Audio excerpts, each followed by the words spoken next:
মাঝরাতে মদ না দেওয়ায় ম্যানেজারের মাথা ফাটালো যুবক। শুনতে অবিশ্বাস্য মনে হলেও ঘটনাটি সত্য। মদের খোঁজে বারে উপস্থিত হয়েছেন একদল তরুণ। তবে রাত অনেক বেশি হওয়ায় মদ দিতে অস্বীকৃতি জানান বারের এক কর্মী। আর তা শুনেই ক্ষেপে যান তরুণের দল। জোর করে বারের ভেতরে ঢুকে মদের বোতল ভাঙচুর করতে শুরু করেন তারা।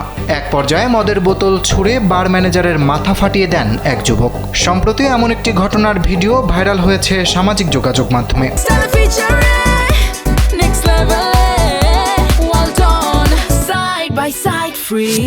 ঘটনাটি ঘটেছে ভারতের মহারাষ্ট্রের নাগপুরে। ভিডিওটি ছড়িয়ে পড়তেই তৈরি হয়েছে ব্যাপক চাঞ্চল্য।